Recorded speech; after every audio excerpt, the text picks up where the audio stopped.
Hi everyone, welcome back to my channel.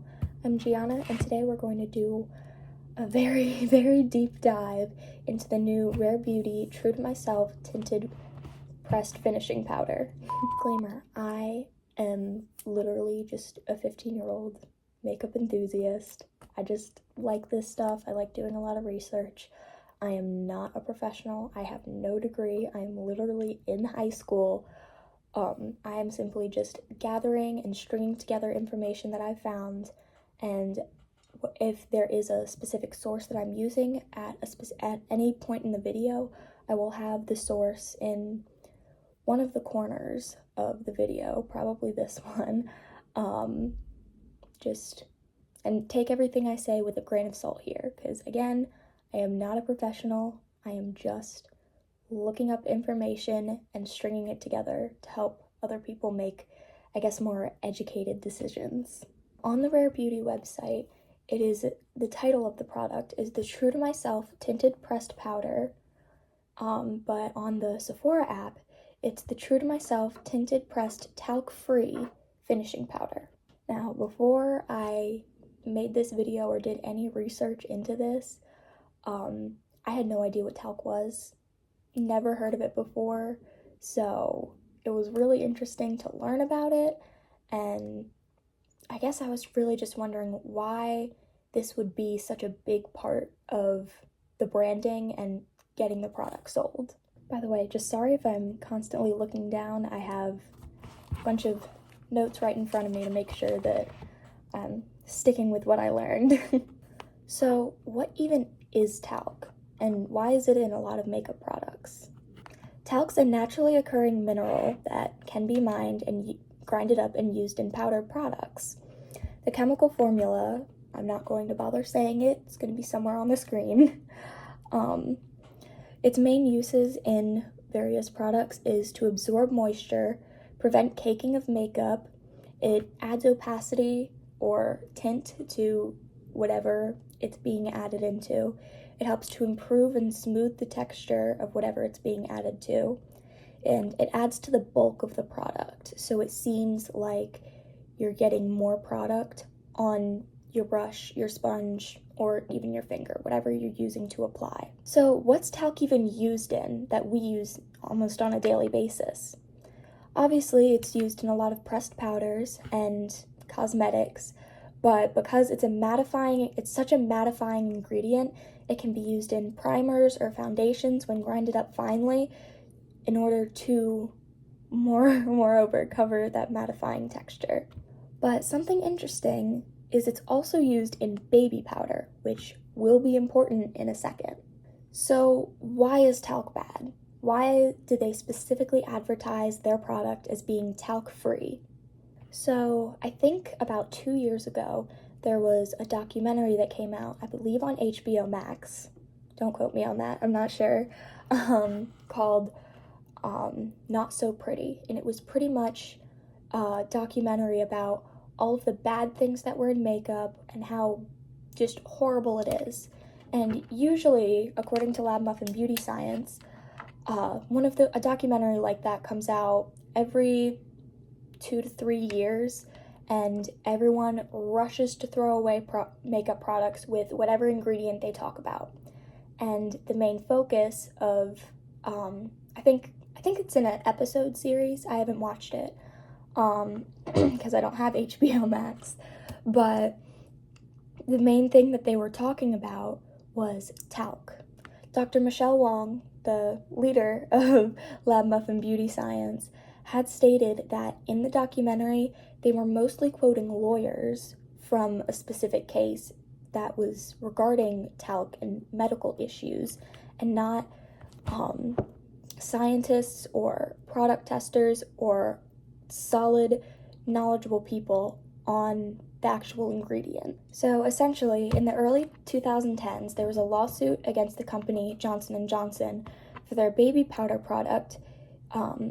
When it was used near the genital area, supposedly it could result in ovarian cancer, which was the entire lawsuit. Despite the entire lawsuit, everything else that went on, there was no scientific link between talc and ovarian cancer that has been found. There was not enough evidence piled against the talc ingredient to be clearly linked to the cancer. I would like to state that, however, while no evidence was found, it does not mean that there could not still be evidence that scientists and other lawyers just haven't found yet linking ovarian cancer or any other medical condition to talc. The other concern was in the 1970s, there was an incident with cross-contamination of talc and a substance called asbestos. They're both naturally occurring minerals and just happen to grow very close together. Both of the minerals are silicate, but they both have separate crystal structures, which sets them apart. Asbestos is a known carcinogen when inhaled, unlike talc. So while it very much is possible for there to be cross-contamination, the same can go for pretty much any other products. There are also many procedures instated to prevent that cross-contamination in big companies that harvest talc, and big companies that use talc, they always double check to make sure that talc is not in whatever their suppliers are giving them, or asbestos. Easy ways that you can help prevent yourself from being infected or affected by asbestos cross-contamination is, number one, look for talc-free items, like the Rare Beauty powder. But recently it has been hard to come by since it's such a well-used and just such a nice ingredient that hits a bunch of different marks at once. And most asbestos cross-contamination issues and inhaling the carcinogen have not been found with products because they have gone through a lot of testing to make sure that any asbestos does not get into the product, make it to the shelf, and get into the hands of the consumer. It is, however, somewhat common when it comes to people that are actually mining these ingredients. I also looked into other ingredients in this product that could be harmful, or just what's going on and what's in the product, and according to EWG.org, all of the ingredients are safe. It is a very low-risk product for allergic reactions, cross-contamination, skin irritation, or anything like that. Another point that I listed within their claims was that it was paraben-free. Now, again, what's paraben? I hope I'm saying that right. It's P-A-R-A-B-E-N-S. They claim to be free from that, so let's figure out what even that is. Again, from Lab Muffin Beauty Science, Dr. Michelle Wong. I picked up this book actually at Five Below, and it's The Science of Beauty, and it's really good. I highly recommend. I love Lab Muffin Beauty Science, if you couldn't tell. So on page 18, she's talking about, are cosmetic ingredients dangerous? And under the paraben section, there is much of concern around the estrogenic activity and potential endocrine disruption, but most studies have repeatedly found that parabens are thousands of millions times weaker than natural estrogen. In 2004, a study reported that parabens were found in breast cancer tissue. However, the levels were not found to compare to non-cancerous tissue. Some of the parabens have been deemed introduced into the experiment. Nevertheless, this has sparked a lot of media attention and calls for parabens to be removed completely from beauty. There is a long blurb about it that I'm not going to read because I don't want to read it. You guys don't want to hear me read it. But again, like, this is not sponsored or anything. I wish. I just love this book. Science of Beauty. It's really good. So why does Miss Selena Gomez target this as specifically talc-free? And how has she become so successful in only I'm pretty sure 2 or 3 years of her brand being active. So why is this product blowing up? And what has Miss Selena done to get everyone to collectively latch on to her every word in her products? Let's look into her marketing strategy for this product and her brand as a whole a little bit. So first off, let's talk about Miss Selena and her whole marketing strategy. Number one, she already has a lot of clout from being a famous singer and actress. But I and many others feel that this brand could have been super successful even if Miss Selena was a nobody, which she could never be, by the way. Big part of her marketing strategy is being in touch with her consumers and with everyone that's just working with her brand and people that want to buy her product. Selena has always been known for being a very down-to-earth celebrity, very in touch with everything. She's also been known for standing up for what she believes in and sticking up for mental health issues, which, by the way, she, in total, out of all of her profits, donates 1% of those to mental health research and just people helping people through mental health struggles to the organizations like that. Also, may I note that in 2023, that brand profited $300 million, which, good for them, but also 1% of annual sales, that's $3 million going into helping people just get through their struggles, which Selena has been very open about her own struggles with depression. Now, another big point of her marketing strategy is they always somehow include Selena in any of their short form content, which, number one, her name is kind of a trigger word because she is a celebrity, but also having the brand owner very interactive with marketing also really helps with the public image. She also started her brand when TikTok was starting to rise a bit more in popularity, and due to that, she did take advantage of that.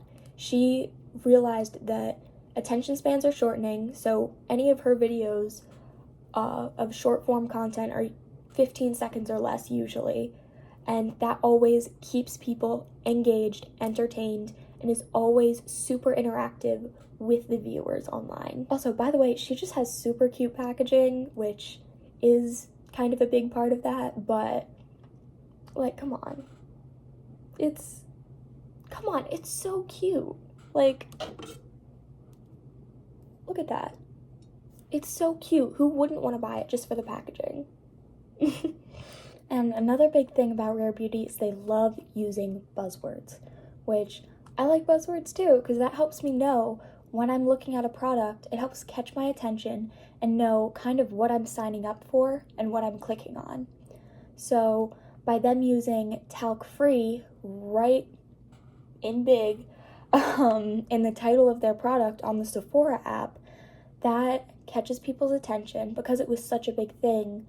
I think a few years ago, just everyone started throwing away their talc containing products, and automatically people are going to think of that and be like, oh, this is something that doesn't have that dangerous ingredient in it.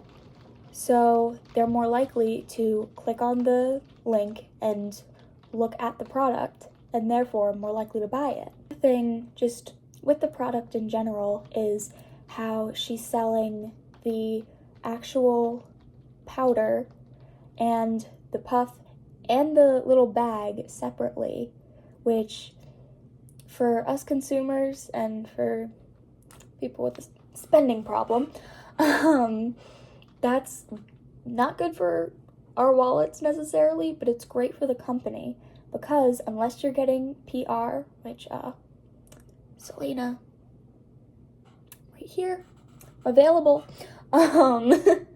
unless you're getting PR, you'll have to buy each of those products individually, which I believe the actual powder is $30. The puff, I'm pretty sure, is either $16 or $18, and I think it's also $16 or $18 for the little bag, which again is so cute. I love it. So now that we kind of know a lot about the packaging and the product and the ingredients, something that I really want to incorporate in my channel because I am very passionate about it is environmental impact. And Rare Beauty, on their website, they have a whole list of all of their environmental efforts, and they advertise as being a sustainable brand. So first of all, as I mentioned earlier, they claim to be a vegan and cruelty-free brand, which already is a lot of points for them. They also, when it comes to shipping, they have 100% recyclable tape, boxes, and thank you card for all of their products, which is a lot easier for people that are concerned about wish cycling, which, let me know if you want a video on that, because I could talk forever about that. So the tape, the box that it comes in, and the card is all 100% recyclable. Their tissue paper, while that you can't recycle, it's also made of 100% recycled material, which can go in 3 for 3, let's go! Also, their tissue paper that everything is wrapped in, while you can't recycle that because such a thin material is hard to recycle with curbside, it is made of 100% recyclable material. For any of their more delicate products, any foam or I guess packing, like the packing peanuts kind of, that is all water soluble and biodegradable. I believe on their website it takes about 60 days for it to completely biodegrade. It's made of corn ears, I think, some part of corn, and within 60 days in moist soil it will completely biodegrade, which is amazing, and I would love to see these efforts in every brand. I feel like this is something that should be the bare minimum, at least, for, and more concise packaging. They also advertise that when you're done with once you finish your product, as much as you can, they highly advise you to take it to a drop-off box.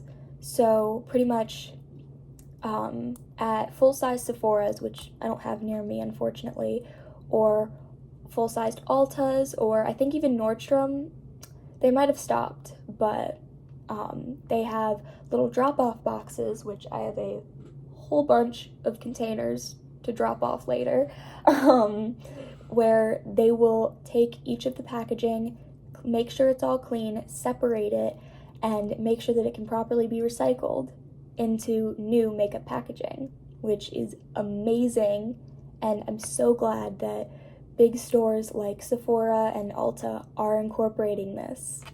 I kind of forgot about this as well, but they do, many of their products come in canvas or cotton drawstring bags, and under, if the product does come in that, under the product description, it has a little saying like, please reuse this. You can use it as a produce bag. Just please try and reuse it instead of throwing it away, which is great because everyone needs everyone needs a little bit more of a push to sustainability. And something else that I learned in the Lab Muffin Beauty Science book was it was a little scale to help you get more of an idea of what percentage of profit from the product is going where. So, to be fair, they did not have percentages, they just had, hold on, I have it, they just have sort of a scale, ignore that I highlighted stuff, just sort of a scale to help you get the idea of how much of the money that you pay for the product is going where, but I decided to take a ruler and be more precise about that, because I have nothing to do with my summer right now. Yeah. So, after probably annoying my Siri, I tried to run the numbers as best I could, And out of the whole $30 that you would pay for this, at least on the Rare Beauty official website, about $6 would go to the cost of goods, or the cost of materials to actually make the product. About 30 cents would go to reimbursing research and development. About $1 would go to shipping. $3 would go to marketing. Staffing would be at $3.15. The brand profit would be about $3, and the retailer markup would probably be about $15 total. And obviously, these numbers are not accurate. It's just a general idea. I tried to do my best with the math. I am not a math person. Just putting that out there, don't come for me. So I just went out and bought it, and we're gonna try it ourselves. Hey y'all, it's Editing Gianna, and I just want to say real quick, please like and subscribe and comment if they're working. It really helps out my channel, and thank you so much for watching the video and making it this far. Y'all, okay, like already, just from this, they have the little "You Are Rare." It's just like, it's so cute. It's so cool. I haven't seen this like half semicircle packaging anywhere else, I think. Hold on, I need to see if let's see if it stands up. It does. So you could literally just, oh, unfortunately, that would have been a great opportunity to put the Rare Beauty, to put it upside down, so that way people could just like line up any other shades that they have. Oh, that would be so cool. Okay, this is so cute. It might fall out, but they have the little "You Are Rare" as like the protective film. Oh, that's so cute. Okay, ignore the fact that this is on top of a bunch of makeup palettes, but it is nice and smooth looking. Oh, okay. Oh, it's really smooth. If I just... So it is a bit light. I got the lightest shade because in almost any review I saw, it did oxidize. So let's get some on here and just lightly... Okay, it's not showing up as much on camera, but you might be able to see that. You can kind of see where it is. It looks a little yellow, which porcelain shade, I'm pretty sure is supposed to be a neutral undertone. But again, it oxidizes. I'm gonna give it a chance. So I'm already spending $30 and many hours and a few late nights on this video. So I didn't buy the little powder puff, although I want to. I do not have a good source of income, and making these videos does not make me money yet. Come on. All right, let's go. So I am just going to use a little e.l.f. powder puff, just to try it. Ooh, okay. So I can, hold on. I actually was not expecting this to actually work pretty well. Please let me know if this is just me, but this looks super blurred. It doesn't look, on camera, it looks really good. It doesn't look as like good on like in person, but it's still like, it's good, it's there. Oh, hold on. I think this might be a product that I hit pan on. This might be a pan product. Oh, I actually love this. And I couldn't cover up my dark circles completely, just because I didn't want to cake on too much makeup, but it's a bit more covered here, I feel like. Let me add a little bit more. And because it is tinted, oh, that's so cool. So the oxidizing is kind of a problem. So this is what it looks like in the pan. And gonna get up close and personal, but you can kind of see where it didn't get and how light it is. I'm gonna really get in there for this, and I only have this half of my face, this part of my face done, but it's pretty yellow. But overall, like, so far, I love it. If the shades, if somehow the oxidization can be fixed, and obviously 14 shades for an initial launch, especially for a powder, I think that's really good. Because obviously, like, you don't want to invest in a million different shades when first launching the product, because you don't know how well it's gonna do and you don't want to invest all that money.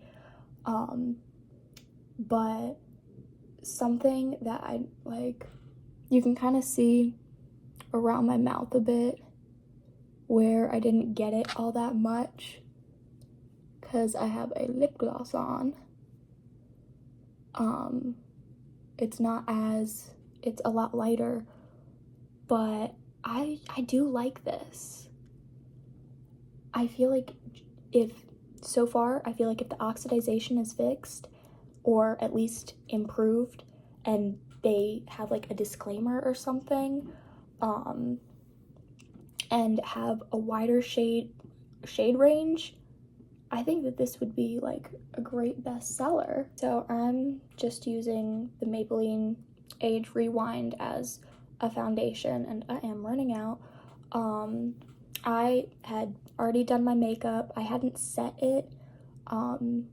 Like, I did a very light translucent powder, but I'm going to reapply on this side and then set it with this, and let's see how that works out. All right, so obviously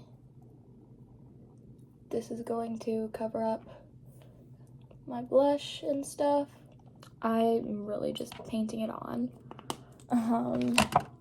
And I am a brush girly. It's separating a little bit just because I already have a setting powder on top. So the side's a little bit patchy in person. Like, I don't think on camera you can even tell. And I have no filters on. This is just like my front facing camera. So we're gonna go in. I'm gonna go in again and see how this works. All right, so I think automatically I have just put it like in this corner. You can kind of see the shade difference, and compared, like right now, it looks in the mirror behind me, it looks a little bit orange, but texture is like, girl,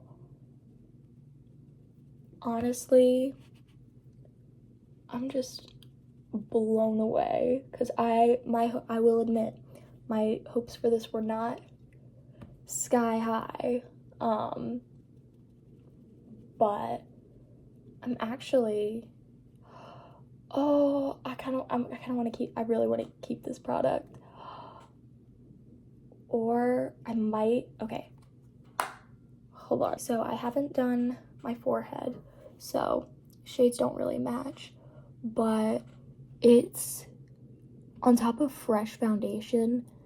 It's pretty blurring, especially for how patchy it looked in the beginning. And y'all saw the whole video, this little friend here that would not go away no matter how much makeup I put on, so I decided to just put a thin layer, get it done and over with. The little friend is, like, from far away, can barely see him. Can't really tell because there's a big crack in the middle of my screen. But I'm going to check back in right now.